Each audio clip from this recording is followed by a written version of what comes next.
Political Capital is brought to you by Uber Canada. Learn more at uber.com/flexibilityworks. CHEK Podcasts.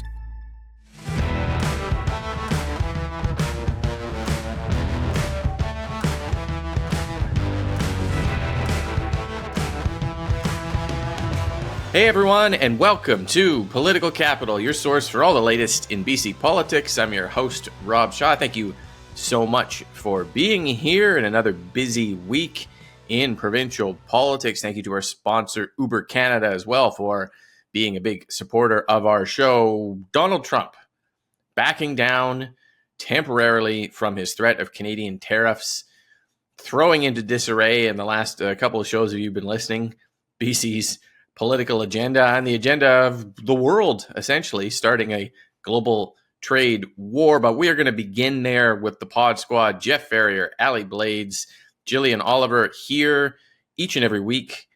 The Trump back down, if we want to call it that, temporary pause, reprieve. What does it mean for BC politics at the beginning of this 30-day ticking window? I guess we're 27-day ticking window now. Jillian, what does it mean for us? It means we're kind of just in a holding pattern. I think that what that whole first phase of the sort of Trump tariff fiasco taught us is that we can't take anything for granted. And so the government had put in, a bunch of measures, taking U.S. alcohol off the shelves and things like that. They've stopped doing that, but they'll be ready to do it again if the tariff threat returns in 20 odd days.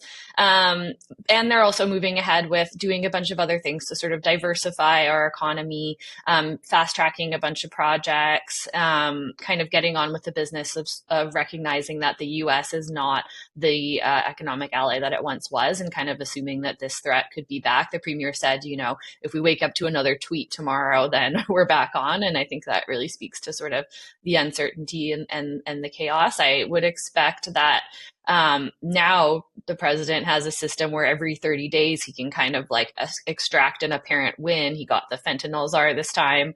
Who knows, what he might want to get in another 30 days to sort of, make it look like he's making progress to his own constituents. So who knows what's going to happen, but I could see this kind of being a long-term state of uncertainty as we go ahead. Yeah, that's Premier David Eby's read on it as well, saying he's skeptical that this solves anything, that we're going to get locked into watching Donald Trump's social media feed every 30 days as he renegotiates this on the fly. Jeff, what do you think it does? We've talked for a couple of weeks now about this upending BC politics. Now what? I think it's a good day for Canada and British Columbia that Trump caved. I think it's instructive why he caved. It was that Americans had nothing to really do with what Canadians were saying. It had everything to do with what Americans were feeling. The new tariffs meant higher prices, a weaker economy. They saw their stock market tumble precipitously, and it was going to hit their savings and their pensions. Both politicians from both parties heard it loud and clear from their constituents, and Trump backed down. And credit to Trudeau and Eby and the premiers for standing firm. They were really focused on telling Americans that tariffs would hurt their wallets. The Canadian retaliation would make things worse, and it worked. I think Eby played it smart. He stuck with the Prime Minister, took a hard line, laid out a plan, expedited approvals for 20 economic development projects, diversifying our trade partners, getting behind mining, wind, LNG, jobs growth, and the public liked what they saw. 44 approval rating on his handling of the issues. So, but are we out of the woods yet? We are not. And so we need to remain vigilant. And I would hope that the premier, who saw this success from not just standing firm to Trump, but in saying we need to take care of our own economy and get it going, that's the premier we see going forward, and not the one who hesitates and when there's an opportunity to build things and grow the economy. Yeah, totally different Premier Eby than the first two iterations of Premier Super. Eby. This is a super popular EB in this moment. In this moment. Yeah. Allie, technically, Trump cites the fentanyl czar that Jillian talked about, the border crackdown, Canada reiterating its plan to him, who didn't really seem to change much. We've been debating for weeks now whether this is about the border or about something else, or if the border stuff actually led to this, or what. What's your read on what happened and what happens now? I think it was the catalyst to kind of start the conversation for sure. And so I think that's why we saw Pierre Poilievre put out a video this week that was very popular and gaining lots of views about stricter border security and protecting Canadians. And so there's a little bit of a dance that's happening right now on a federal level. But I want to talk about a little bit about something that Jeff was saying, in that the popularity of EB is now at 49%, according to a recent poll, 35 by Rustad and 38 by First to Know. And this is probably the smartest political move that David Eby has made, in that he was strategic in making this decision of advancing major projects and getting them to a place of getting them built faster, at a little bit of a risk, though, right? Like there's the NDP environmentalists that may have a bit of an issue with this, but despite that, he's gone strong on this. Same equally, Jonathan Wilkinson talking about an east to west oil pipeline this week. That's a Liberal MP talking about building oil pipeline in Canada, like unheard of in the last decade. And so what this is meaning is that there's a little bit of a shift. And Laura Jones from the Business Council of BC actually wrote a really great article about this. In her words, it's a turning point, but it's a shift, right? It's a shift for how we're dealing with getting to an economic strong position for BC and for Canada. And then Justin Trudeau's at a summit today, as of recording this on Friday in Toronto, where I'm sure that there will be many other conversations coming out of that. And so really what we make of this is listen to our show every week, because it is continuing to evolve every day. It is, and maybe reflects, I don't know, Jillian, like, does it reflect a societal shift in focus of the cost of living, the affordability, the sudden focus on the economy? And does that position the NDP, like Allie said, to be changing a little bit? These 18 projects the Premier announced, 9 of them are renewable energy wind farms, but there's also 4 mines, 2 natural gas pipelines, Indigenous majority-owned LNG facility. That some of these have not been comfortable areas for the NDP in the past, but Allie's mentioning kind of the shift it feels like we're having. Yeah, I think there's kind of 2 parts to that. I definitely think the events of the last couple of weeks with Trump have kind of shaken up the public consciousness and refocused on the economy, not just in terms of cost of living, but in terms of growth and development and diversification, where we hadn't been having a major conversation about that recently. Had been much more focused on kind of pocketbook issues the last couple electoral cycles. But I think, that's a conversation that's overdue. And I think that there's lots of positives to come out of it. I think that there's been sort of a stagnation in terms of like vision for the economy. And that I think it was, kind of time to shake out the rugs and to kind of refocus a little bit, because it was feeling like we were sort of stuck for a long time, I think, on the cost of living issue. On the projects and the NDP's approach specifically, it's very interesting the way that they've gone about it. About 20 projects, like you said, most of them are wind and solar.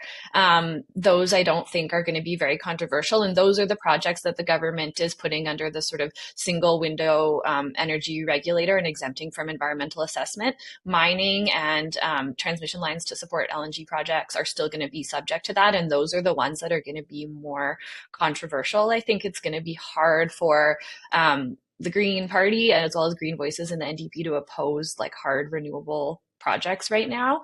The mining projects and the transmission lines, I think those will still kind of have some of the same controversies that we've seen And, I think politics will kind of continue to play out, and it'll kind of depend on the specific projects and the risks to communities and the environment. Each one is unique.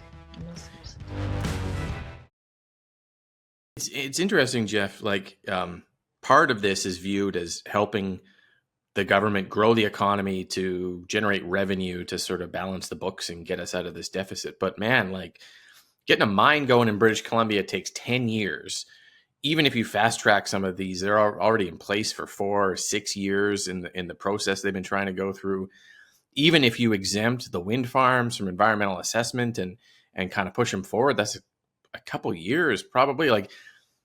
There won't be any short-term benefit to the provincial books from these in the budget that's coming out a month from now, when we don't even know if the tariffs are going to be in when that budget happens to be tabled. So there is a kind of short-term, long-term thinking here as part of this too.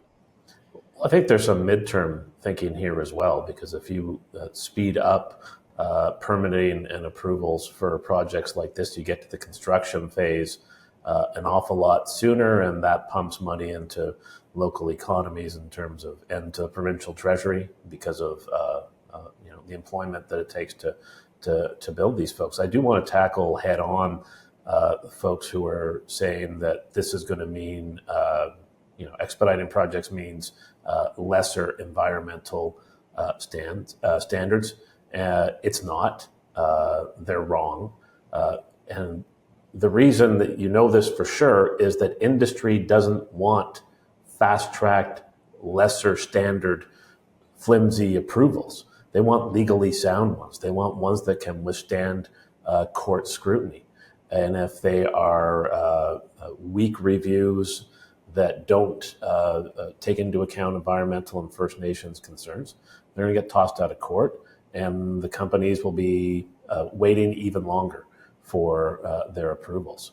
And I did note that the Green Party put out one of their first news releases this week talking about how this approach smacks of colonialism. I would note that the colonialism that Canadians have been fixated on in the last week has been American colonialism of Canada and making us into the 51st state. And I think we need to keep in mind that that's what is, that's very much the risk position for Canada right now if we don't strengthen our economy and become more self-sufficient. Yeah, it was an odd attack by the Greens. I think 12 of the projects are majority First Nation owned. So I did not understand that one, but nonetheless, but there's a lot more to come on those because each one, as Jillian pointed out, will have different supporters. Some are facing some opposition from a couple different First Nations. So we'll see. We'll be back on those. Do want to move on to another issue that came out this week, which was a leaked document. The BC Conservative Party put it out, a leaked Ministry of Health document from a group of internal investigators presenting to police saying that Safe Supply, the government prescribed prescription opioid replacements, is being trafficked internationally, nationally, provincially by organized crime. Significant diversion going on, and also allegations of a pharmacy kickback scheme, because it looks like from this document that folks who need to get their prescriptions filled every day at a pharmacy, the pharmacy claims the dispensing fee under pharmacare, and it starts to rack up to almost $11,000 in dispensing fees per person a year. And then they use some of that money and try to do incentives to get more people in to dispense their drugs. Allegations in this, nonetheless, pretty messy. Allie, we'll go back to you on this. We've been talking about it for a couple of years. I haven't quite seen it as explicit as in this document. What do you think it means? It means that question period when session resumes is going to be quite spicy. This is opposition doing that opposition work of bringing up these issues and doing that research. But what it also means is that this was something that was about a year ago highly politicized, and oppositional groups were saying to the conservative voices that this wasn't happening. And they were gaslighting us into thinking that this wasn't an issue. And every time some MLA would bring it up from the BC United or the Conservatives, it simply wasn't true. Well, now here's the report, leaked or not. Here's the report that says it in fact is. So what the other part of this is that kudos on Eleanor Sturko for continuing to be that spokesperson for this and the continuation of her work on this. And that's why I'm really excited for question period, because I do think that some of these things need to be answered. It's wild. And like, who knows what the actual impact of all of this is. And then was there something in there, Rob, that I heard you say about there's a rule that they potentially that they avoided having them dispense it and consume it in front of the pharmacist. And there was a bit of an issue of, in rural communities or people that wouldn't be able to do it every single day, that it wouldn't necessarily work. And then to that, it was, it seems a little counterintuitive to the NDP's initiative of throwing everything at the wall, but not on this one, where this one they were picking and choosing. Well, I think they were trying because it came up during the pandemic where people couldn't get their prescriptions in person. And also some folks needed more than that they could get. And the issue of witnessed safe supply, which is having to consume it in front of someone, is one that Eleanor Sturko has brought up. In some cases, you do have to do it for like methadone. Some cases you don't have to do it for Dilaudid and hydromorphone. So that she has made that point as part of this release. Jillian, one of many points out there on this. I mean, it's so complex. We've talked about it in the past. Like when it comes out in black and white like this, safe supply is being diverted in significant amounts, being trafficked by organized crime, and there's a pharmacist kickback scheme, allegedly. What does the government do in the wake of that in one of their own reports, do you think? Yeah, I mean, I think that the profiteering from the opioid crisis has been a major driver of it for a long time, even before this report. Over prescribing opioids was one of the major drivers, and that's why the government is going after pharmaceutical companies. To me, that's the most alarming thing, that there are pharmacies trying to find ways to make extra profit off of what is supposed to be an emergency life-saving measure. And I think that's really despicable. And I think, in a perfect world, we would have a full, enough overdose prevention sites where people could have access to publicly funded nurses and pharmacists and other health professionals, but we just simply don't have that available right now. We have a healthcare worker shortage across the board. I think it shows that there's more kinks to iron out. And I think, it like complicated is the right word, because we've also heard that part of the barriers to people getting access to life-saving drugs that will, keep them off fentanyl and keep them from dying is the stigma. And, conservatives have opposed measures to sort of reduce that through their opposition to decriminalization. So it's sort of like when you swing one way, you create problems in the other direction. And, I don't think we're going to be able to create a perfect system because it's such a mess of an issue. Yeah. And we are going to politically counterswing, it looks like, federally to the point where there may not even be exemptions allowed to allow for safe supply if the federal conservatives get in. Jeff, one of many wrinkles on this. What do you think of what this means, this document coming out? First of all, it's unacceptable, and this shouldn't be happening. I'm glad that Allie is really excited for question period. She's the only person in British Columbia, I think. Me, I am too. There's two of us. Okay, we found two of you. That's great. It's been so long. Yeah, there's these claims of gaslighting coming up. No, in